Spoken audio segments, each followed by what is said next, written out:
नमस्कार मेरे प्यारे दोस्तों, राधे राधे, जय श्री राम, हर हर महादेव। और कैसे कैसे हैं आप लोग? उम्मीद करते हैं कि आप लोग बहुत बढ़िया होंगे। और इस प्यारे से सेशन को फिर से हम लोग स्टार्ट करते हैं। तो हालांकि अभी तक हम लोग पॉलिटी के करीब 3 से 4 पार्ट पढ़ चुके हैं। अब उसके बाद हम लोग आगे बढ़ते हैं। जैसे कि हम लोग ये सारी बात पढ़ चुके हैं कि मतलब संविधान कैसे कैसे बना था, अंतरिम सरकार क्या था, संविधान का गठन कैसे हुआ, संगठन कैसे हुआ, इसमें ब्रिटेन वालों की क्या भूमिका थी, उसके बाद पाकिस्तान देश कैसे अलग, ये सब सारी बातों को हम लोग कवर कर चुके हैं। इसके बाद अब हम लोग बात करेंगे कि जो संविधान के 22 भाग हैं और 12 अनुसूचियां हैं। क्योंकि जो भाग है, भाग के अंदर से आर्टिकल्स आते हैं, अनुच्छेद आते हैं। ठीक है, तो जैसे हम लोग पहले ही बात कर चुके हैं कि टोटल 395 अनुच्छेद होते हैं, 395 आर्टिकल्स होते हैं, अनुच्छेद होते हैं, और 22 भाग होते हैं, उसको पार्ट भी बोल सकते हैं, और 12 अनुसूचियां होती है। ठीक है, तो फिर हालांकि हम लोग पहले भाग पढ़ लेंगे, फिर उसके बाद अनुसूची पढ़ेंगे, और फिर उसके बाद हम लोग आर्टिकल्स पढ़ेंगे, क्योंकि भाग के अंदर से ही सारे सारे आर्टिकल्स उपस्थित होते हैं। ठीक है, तो फिर चलिए अब इसके बाद से हम लोग आगे देखते हैं। तो आपको बता दूं कि टोटल 22 भाग होते हैं, ये जो कि सारे हमने कवर करने हैं आज के आज। उसके बाद देखते हैं कि सबसे पहला पहला है कि संघ एवं उसका क्षेत्र, कि जो सबसे पहला पहला भाग है यह हमारा संघ एवं उसका क्षेत्र है। फिर दूसरा जो भाग है वह हमारा नागरिकता है। फिर तीसरा जो है वह हमारा मूल अधिकार है। फिर उसके बाद जो चौथा भाग है वह है राज्य का नीति निर्देशक तत्व है। उसके बाद पांचवा है संघ है। संघ में 3 पार्ट होता है। पहला होता है विधायिका, दूसरा होता है कार्यपालिका, और तीसरा होता है न्यायपालिका। तो चलिए फिलहाल अब हम लोग देखते हैं, ये संघ का हम लोग पढ़ लिए हैं कि संघ में 3 पार्ट्स होते हैं। पहला होता है विधायिका, दूसरा होता है कार्यपालिका, और तीसरा होता है न्यायपालिका। जैसे कि हम लोग आपके इसके बारे में पहले थोड़ा सा चर्चा कर चुके हैं। अब इसके बाद फिर देखते हैं, जैसे जो विधायक जो काम होता है, यह फिलहाल कानून बनाता है। इसके बाद होता है कार्यपालिका। कार्यपालिका का काम होता है कानून को लागू करवाना। और एक न्यायपालिका होता है, न्यायपालिका का काम होता है कि कानून जो बना हुआ है उसका समीक्षा करना। तो यानी यही 3 पार्ट विधायिका, कार्यपालिका और न्यायपालिका में होते हैं। फिर उसके बाद हम लोग देखते हैं कि 6वां में आता है कि राज्यों का प्रावधान है। ठीक है, उसके बाद 7वां हम लोग देखते हैं संविधान संशोधन। इसमें यह पार्ट है कि 7वां और 9वां जो भाग है इसको हटा दिया गया है। ठीक है, 13वां संविधान संशोधन द्वारा इस पार्ट को हटा दिया गया है। उसके बाद 8वां है कि जिसमें फिलहाल हम लोग पढ़ते हैं कि मतलब भारत में कौन कौन से केंद्र शासित प्रदेश है, उसके बारे में भाग 8 में लिखा हुआ है। फिर उसके बाद हम लोग देखते हैं 10वां भाग। 10वां में क्या है कि अनुसूचित जाति और जनजाति। जैसे कि भारत में जहां भी अनुसूचित जाति और जनजाति क्षेत्र भी उपस्थित है, उसके बारे में हम थोड़ा सा पढ़ते हैं। फिर उसके बाद देखते हैं कि केंद्र राज्य में संबंध, यह फिलहाल 11 वाले भाग में है।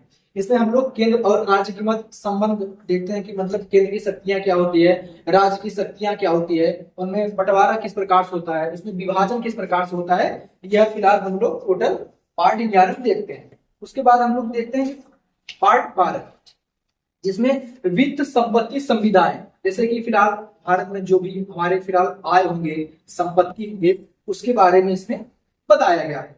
उसके बाद हम लोग देखते हैं कि भाग 13, इसमें क्या है कि भारत के राज्य क्षेत्र में भीतर व्यापार। इसमें मतलब यह बताया गया है, यह फिलहाल जो नियम था यह ब्रिटेन वालों ने जिस प्रकार से ये ईस्ट इंडिया कंपनी के साथ किया था कि जो एकाधिकार व्यापार था वह समाप्त कर दिया गया था, सेम वही उसी का प्रयोग इसमें किया गया है भाग 13 में, कि जो भारत के राज्य क्षेत्र के भीतर व्यापार होते हैं वह पूरे मतलब क्षेत्र में आप आराम से कर सकते हैं स्वतंत्र रूप से। ठीक है, फिर उसके बाद हम लोग देखते हैं 14 वाला जो भाग है वह है संघ एवं राज्य की अधीन सेवाएं। यानी कि एक प्रकार से यह भी एक सेवा है कि मतलब संघ राज्य से किस प्रकार से सेवाएं ले सकती है, राज्य संघ से किस प्रकार की सेवाएं ले सकती है। इसी में हम लोग जो भी अपना आयकर टैक्स वगैरह होते हैं वो सारी की सारी बातों का चर्चा करेंगे। फिर उसके बाद हम लोग देखते हैं भाग 15 में निर्वाचन है, चुनाव है। इसमें जैसे कि किस प्रकार से हमारा लोकसभा का चुनाव होता है, तो फिर उसके बारे में हम लोग इसमें देखते हैं, निर्वाचन होता है। फिर उसके बाद 16 क्या है कि कुछ वर्गों से संबंधित विशेष प्रावधान। इसमें एक प्रकार से ये मतलब होता है जैसे कि कुछ वर्गों जिनको फिलहाल आरक्षण वगैरह दिया जाता है उससे संबंधित ये हमारा 16वां भाग।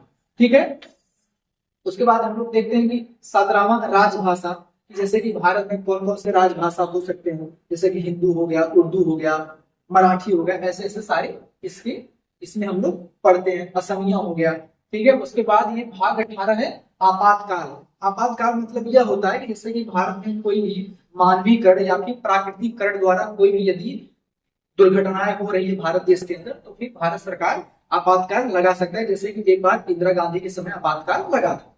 ठीक उसी प्रकार फिर हम लोग भाग 19 में देखते हैं प्रकृति विस्तृतता, यह एक प्रकार का व्यापार होता है। फिर उसके बाद हम लोग भाग 20 में देखते हैं संविधान संशोधन प्रक्रिया। इसमें यह दिया गया है जैसे कि कोई भी अगर संविधान बन रहे हैं, अगर उसमें कोई भी त्रुटियां आ रही हैं जिससे फिलहाल भारत का भला हो सकता है, लोगों की भला हो सकता है, लोगों के विकास के लिए कोई भी पहल कर सकते हैं, उसके लिए हम लोग संविधान संशोधन आसानी से कर सकते हैं। संविधान संशोधन की जो प्रक्रिया है वह आर्टिकल 368 में दिया गया है, जिसमें कि कोई भी मतलब जो भी हमारे ये संघ के लोग रहते हैं, विधायिका, कार्यपालिका, न्यायपालिका, उसके बाद राज्यसभा, लोकसभा, सारे लोग से मनोनीत होकर संविधान में संशोधन किया जा सकता है। फिर उसके बाद हम लोग देखते हैं कि जो भाग 21 है, इसमें अस्थायी संक्रमण कालीन विशेष प्रावधान, यानी कि किसी प्रकार का कोई भी समस्याएं होती हैं तो फिर वह इसमें भाग 21 में भी दिया गया। उसके बाद ये जो भाग 22 है, ये भाग 22 एक प्रकार का संक्षिप्त नाम है, यानी कि कोई भी मतलब जो बड़े बड़े राज्य है उन लोग का एक प्रकार से जो संक्षिप्तीकरण किया जाता है वह भाग 22 में दिया जाता है। उम्मीद करते हैं कि 22वां भाग आपको समझ में आ गया होगा। एक बार फिर से इसका रिवाइज कर देते हैं, फिर हम लोग धीरे धीरे अनुसूचियों के बारे में पढ़ेंगे। तो हम लोग सबसे पहले ये पढ़ेंगे जो भाग 1 है, इसमें संघ एवं उसके क्षेत्र है, यानी कि भारत का मतलब जो भारत में वह राज्यों का बंटवारा किस प्रकार से होगा और राज्य के क्षेत्र किस प्रकार से होंगे, यह हमारा संघ एवं उसके क्षेत्र, ये जो भाग 1 में आता है। फिर दूसरा ये है कि जैसे कि भारत में लोगों को नागरिकता किस प्रकार से मिलेगी, यह हमारा भाग 2 में दिया गया है। फिर उसके बाद भाग 3 में मूल अधिकार दिया गया है, जिसमें हम लोग काफी अधिकार पढ़ते हैं, जैसे कि धार्मिक स्वतंत्रता का अधिकार होता है, बोलने के अधिकार होता है, सोचने का अधिकार होता है। ठीक है, तो यह हमारा मूल अधिकार जो है ये भाग 3 में दिया गया है। फिर चौथा है हमारा राज्य का नीति निर्देशक तत्व दिया गया है। पांचवा हमारा संघ दिया गया, जिसके बारे में हम लोग पढ़े थोड़ा सा कि इसमें विधायिका, कार्यपालिका, न्यायपालिका होते हैं, इनकी मूल काम यही होता है कि कानून को बनाना, उसके बाद कानून को लागू करवाना, और न्यायिक जो ये न्यायपालिका इनका काम है कानून बना है उसका समीक्षा करना है। उसके बाद हम लोग देखते हैं जो ये पार्ट 7 है, इसमें संविधान संशोधन की कुछ प्रक्रिया थे। तो ये जो भाग 7 है, भाग 9 में ये दोनों को हटा दिया गया था 73वां संविधान संशोधन के तो। ठीक है, फिर उसके बाद भाग 9 को ला दिया गया था, भाग 7 को लाया नहीं गया था। और उसके बाद ये जो भाग 8 है, हम लोग केंद्र शासित प्रदेश के बारे में पढ़ेंगे, जैसे कि भारत में कितने केंद्र शासित प्रदेश है। ठीक है, उसके बाद ये जो भाग 10 है, इसमें हम लोग अनुसूचित जाति और जनजाति क्षेत्रों के बारे में पढ़ेंगे।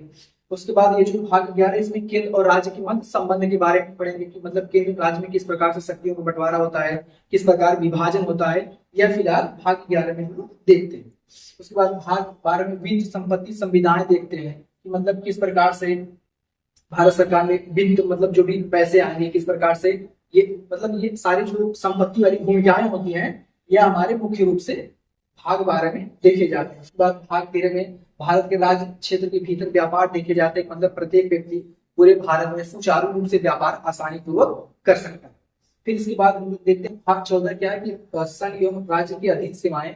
इसका अर्थ यह होता है कि जैसे कि संघ राज्य से किस प्रकार सेवाएं ले सकता है और राज्य संघ से किस प्रकार सेवाएं ले सकता है, यह हमारे भाग 14 है। उसके बाद भाग 15 में निर्वाचन की प्रक्रिया दी गई, कि मतलब लोकसभा के चुनाव कैसे होते हैं, राज्यसभा के चुनाव कैसे होते हैं, पंचायती चुनाव कैसे होते हैं, यह हमारे सारे भाग 15 में दिया गया है।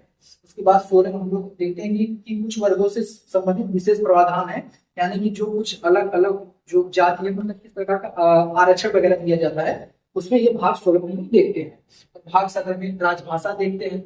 उसके बाद भाग 18 में आपातकालीन वाला क्रिया देखते हैं, और भाग 19 में जो प्रकृति मिश्रित व्यवस्था होती है उसे देखते हैं। और भाग 20 जो कि ये संविधान संशोधन प्रक्रिया है। संविधान संशोधन प्रक्रिया यह है, इसका अर्थ यह है जो हमारा संविधान है वह एक जीवंत दस्तावेज है, यानी कि इसे कभी भी बदला जा सकता है। ठीक है, उसके बाद यह जो भाग 21 है यह अस्थायी संक्रमणकालीन विशेष प्रावधान है, और भाग 22 है यह संक्षिप्तीकरण का प्रावधान है। यह टोटल 22 भाग है जो कि हमारी परीक्षाओं में मुख्य रूप से पूछे जाते हैं। ठीक है, अब चलिए उसके बाद अब हम लोग देखते हैं अनुसूचियां। जैसे हम लोग बात कर चुके हैं कि टोटल 395 अनुच्छेद होते हैं, 22 भाग होते हैं। 12 अनुसूचियां होती है, तो फिर हम लोग 22 भाग को कवर कर चुके हैं, जो जो भी होंगी हेडिंग्स। अब फिलहाल जैसे हम लोग आर्टिकल्स पढ़ेंगे, उसमें एक एक बार आप लोग को जो फिलहाल भाग है उसको हम लोग रिमाइंड कराते चलते रहेंगे, उसके आगे देखते हैं। अब देखते हैं हम लोग अनुसूचियां की किस प्रकार की अनुसूचियां होती है, 12 अनुसूची कौन कौन सी होती है। तो फिर पहला अनुसूची है कि भारत के सभी राज्य एवं केंद्र शासित प्रदेश, यानी कि जो पहली अनुसूची हम लोग पढ़ेंगे, इसमें यह होता है कि भारत में 28 राज्य है, उसके बाद जो भी केंद्र शासित प्रदेश है, तो यह अनुसूची एक में पढ़ते हैं। उसके बाद अनुसूची 2 है, यह वेतन भत्ता के बारे में दिया गया। और वेतन भत्ता किसके लिए दिया गया है? वेतन भत्ता जैसे कि आपको राष्ट्रपति के लिए दिया गया है, राज्यपाल के लिए दिया गया है, और सर्वोच्च न्यायालय के लिए दिया गया है। इसमें मुख्यतः राष्ट्रपति होता है, उसके बाद राज्यपाल होता है, फिर सर्वोच्च न्यायालय न्यायाधीश होते हैं, सर्वोच्च न्यायालय न्यायाधीश होते हैं, ठीक है, और कैज भी, ठीक है। तो फिर यह अनुसूची 2 में दिया गया। उसके बाद अनुसूची 3 में शपथ के बारे में दिया गया, जैसे कि अनुसूची 3 में शपथ मतलब जैसे कि मुख्यमंत्री ले सकते हैं शपथ, जो भी मुख्यमंत्री की जो शपथ की प्रक्रिया है, सिस्टम्स है, प्रणाली है, वह हमारे अनुसूची 3 के अंतर्गत आता है। इसमें मुख्यमंत्री लोग शामिल होते हैं, प्रधानमंत्री शामिल होते हैं, मुख्यमंत्री लोग शामिल होते हैं, मंत्री लोग शामिल होते हैं, ठीक है। लेकिन कौन कौन कौन शामिल नहीं होते इसमें? जो जो शामिल नहीं होते हैं, तो इसमें राष्ट्रपति शामिल नहीं होते हैं, राज्यपाल शामिल नहीं होते हैं, और सर्वोच्च न्यायालय न्यायाधीश शामिल नहीं होते, ठीक है। तो इन लोगों का जो शपथ वाला प्रक्रिया है वह इसके अंतर्गत अनुसूची 3 के अंतर्गत नहीं आता है। लेकिन प्रधानमंत्री, मुख्यमंत्री, मंत्री, कैग जो इनकी शपथ की क्रिया होती है वह अनुसूची 3 के अंतर्गत आती है। उसके बाद हम लोग देखते हैं अनुसूची 4, इसमें राज्यों में राज्यसभा सीटों का बंटवारा दिया गया है, जिसमें राज्यसभा की सीटों का बंटवारा किस प्रकार से होगा, यह अनुसूची 4 के अंतर्गत आता है।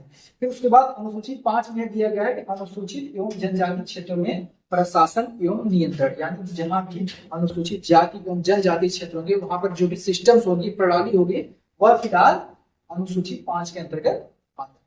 फिर देखते हैं अनुसूची 6 में क्या होता है कि जो जनजाति क्षेत्र में प्रशासन व नियंत्रण दिया गया है वह हम लोग अनुसूची 6 के अंतर्गत पढ़ते हैं। फिर उसके बाद अनुसूची 7 में संघ एवं राज्यों के बीच में बंटवारा को देखते हैं, यानी कि संघ एवं राज्य में किस प्रकार से बंटवारे होंगे, कि संघ की शक्तियां क्या होगी, राज्य की शक्तियां क्या होंगी, यह हमारे अनुसूची 7 के अंतर्गत आते हैं। फिर उसके बाद हम लोग देखते हैं अनुसूची 8। अनुसूची 8 में हम लोग भाषा के मूल रूप पढ़ते हैं। वैसे आपको बता दें कि मूल रूप से 8 भाषा है, लेकिन अब टोटल 22 भाषा को ही आकलन उसका किया जाता है। यह हम लोग अनुसूचित 8 के अंतर्गत पढ़ते हैं। फिर उसके बाद जो अनुसूचित 9 है, इसमें प्रथम संविधान संशोधन 1951 में हुआ था, जो भूमि सुधार से संबंधित कानून था। इसमें यह दे दिया गया था जैसे कि कोई भी जो भूमि सुधार संबंधित प्रक्रिया जो ये अनुसूचित 9 के अंतर्गत आता है, तो कोई भी व्यक्ति न्यायालय में जाकर उसका समीक्षा नहीं कर सकता है, ठीक है। इसी में जैसे आप लोग का संपत्ति का अधिकार आ गया था, तो इसी प्रकार से यह भी है कि जैसे जो भी हमारा भूमि सुधार में जो भी क्रियाएं हैं, अगर वह अनुसूचित 9 के अंतर्गत आ जाता है, तो अगर एक प्रकार से आपको जैसे एग्जाम्पल के तौर पे हम समझाएं, तो फिर यह इसी प्रकार से है कि अगर मान लीजिए सरकार आप लोग का जमीन या फिर जगह ले लेता है और वह अनुसूचित 9 के अंतर्गत आता है, तो फिर आप न्यायालय में जाकर उनका विरोध नहीं कर सकते, यह अनुसूचित 9 के अंतर्गत आ रहा है। फिर उसके बाद हम लोग देखते हैं कि अनुसूचित 10 क्या है। यह 52वां संविधान संशोधन अधिनियम 1985 जो कि दल बदल कानून है। इसमें यह होता है कि जो भी लोग होते हैं वह एक सदन से दूसरे सदन में चले जाते हैं। अब इसमें कुछ नियम हैं, तो इसके पहले नियम यह है कि अगर कोई भी व्यक्ति चुनाव जीतने के बाद अगर वह एक सदन से दूसरे सदन में चले जाते हैं तो उनकी सदस्यता समाप्त हो जाती है, ठीक है। और उसके बाद 11 क्या है, इसमें पंचायत में संबंधित शक्तियां विषय है, जैसे जो हमारी ग्राम पंचायत की शक्तियां हैं वह हमारे अनुसूचित 11 में दिया गया है। इसमें टोटल 29 विषय होते हैं और 13वां संविधान संशोधन 1992 के अंतर्गत इसको रखा गया था। फिर उसके बाद हम लोग अनुसूची 12 देखते हैं कि नगर पालिका से संबंधित विषय है, जिसमें 18 विषय पाए जाते हैं, जो कि 14 संविधान संशोधन अधिनियम 1992 के अंतर्गत रखा गया है। तो फिर टोटल एक मोड अंदर 12 अनुसूचियां होती है, जो कि हमारी परीक्षाओं में पूछे जाते हैं। ठीक है, तो उम्मीद करते हैं कि आप लोग को सारा बढ़िया से आ रहा होगा। और एक सबसे इम्पोर्टेंट चीज, ये वाला थोड़ा सा ध्यान दीजिएगा कि मतलब ये मोस्टली एग्जाम में पूछा जाता है। तो फिर ये 22 भाग है, ये 12 अनुसूची है। उम्मीद करते हैं कि आप लोग को सारा समझ में आ गया होगा। और इतना सारा हम लोग कवर करने के बाद अब अगली जो क्लास आएगी हम लोग की, वह फिलहाल आर्टिकल्स अनुच्छेद के अंतर्गत आए। तो फिर दोस्तों इसी प्रकार से अपना प्यार बनाए रखिए और क्लास को ऐसे ही ज्वाइन कीजिए। Thank you so much. जय हिंद, जय भारत।